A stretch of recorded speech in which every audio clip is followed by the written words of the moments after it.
Hi, good morning. I'm Angie. I'm with Geology of the Soul, coming to you live on Wednesday morning, September 18th. I hope everybody's having a fabulous day. I had some really great, I got called in.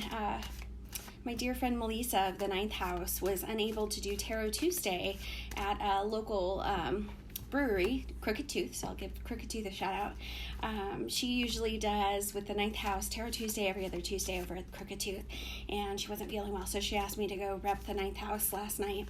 And the first hour was just like completely dead, but then I got these amazing people who came in, and it became this just beautiful night. And while I was there, somebody else who I've been following on Instagram for a while showed up, and so then I was finally able to meet them in person. So shout out to Joey, which was awesome, and just a lot of fun. And so last night ended up being this beautiful, awesome evening, even though I had a rough afternoon. So good morning to everybody.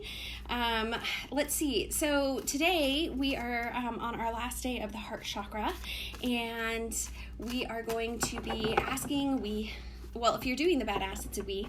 I am asking the cards today, what do I need to know? Like, what action do I need to take in order to be connected with others while loving my badass self? Or in relation to loving my badass self? So the last couple of days have been all about this like sovereignty in connection to others, the High Priestess, and then the Seven of Wands. So it's about this idea of, Angie, you can still be connected to others without having to like push down your own self, which has been a long, how old am I? It has been a 41-year process for me to learn and continue to learn. This has definitely been a theme of my life, how to both love myself and stand up for myself and speak my truth while also being connected to others. Absolutely. So let's see about the actions today. Let's see. Nope, cards aren't ready yet. I did see on Facebook this morning, someone had posted, Paula had posted asking about how to interpret the, she pulled the Knight of Cups for this. And I think the Knight of Cups is a super cool card to pull for this particular prompt, because the Knight of Cups is speaking to this idea of actually taking action and being connected with others. So what action do I need to take is to just like, well, now go out and go get connected to others. Ask them to go to lunch. Ask folks to do stuff with you. Like, be the, you know, when you think of knight, you think of chivalry. When you think of chivalry, at least this is the way how it works for me, I think of, you know, nowadays opening a door for somebody, right? It doesn't need to be gendered.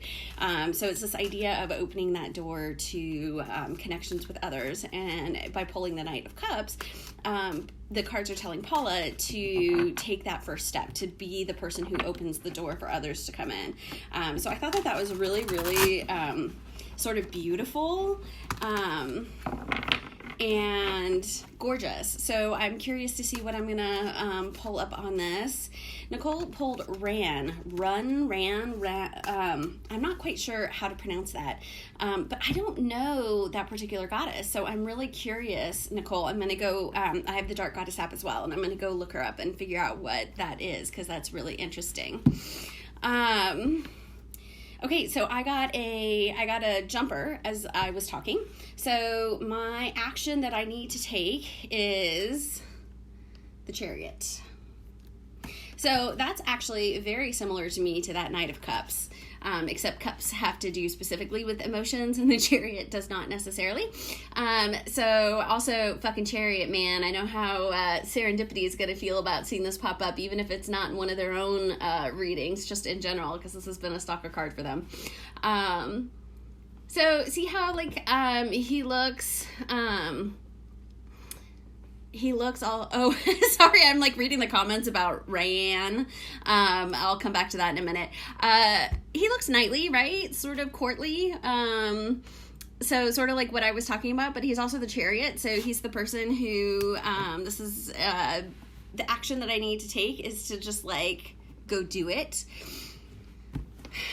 The problem that I see in that is that the Chariot also speaks to control and needing to be in control. A lot of times the Chariot comes up with, like, I think of it as like white knuckles on the car. I swear to God, I'm going to control like what's happening and what direction we're going to go. So knowing that I have had control issues in the past, yes, this is a known issue. What do they say? A known bug in this system. When I am in control of things, I feel safer. And yes, I know that this is something that does not work out very well when you try to work with others, right? And you try to be connected to others. Control issues are not helpful, right? And I say this with love toward myself while understanding that a lot of times when you want to be connected with others, it's important to let go of control. So I think that it's very interesting that, oh, I get it. When I look at all the other, oh, I totally get it. Dude, okay, so it's like, when you look at it in relation to the previous two cards that I pulled about being connected to others, so it was the High Priestess and it was the Seven of Wands, then you get the Chariot. So this is all about how when I'm connected to others, I am in control of me and only me. So we're talking about the Chariot in regard to I am my own High Priestess, because that's what I pulled the first day. I do have my voice. I need to speak my truth. And those are the things that I am in control of. So when I am connected to others, I am not in control of their actions, thoughts, feelings, emotions, etc., which I know on an intellectual level, but sometimes, you know, Angie's inner, like, shadow is like, but I must be in control of everything, which intellectually I understand I shouldn't, and I'm not. So I think, and this is like I said, like an ongoing, like, lifelong thing that I work on. So I love this. So I love that the Chariot is like a reminder that my badass self is the only thing that I'm in control of when I'm in a relationship or when I'm connected to others. So it's a really neat reinforcement of the fact that I do have control when I'm connected to others. There is a form of control that I have, but it's control with me, not control with them. And when we can redirect those, like, that need for control, I do this because that's what happens. Like, my brain feels like it gets these claws stuck in it, and then, like, I can't let go of the claws. So that need for control, understanding and recognizing why, and then in what way to apply it. So it's not that I have to get rid of having control. It's not that I have to push away my need to have control. It's that I'm going to apply that need for control to me, which is kind of cool. And I love it. All right. I hope y'all have a beautiful day, and I look forward to seeing what your cards say, and I will come back at you tomorrow morning. All right. Have a good one.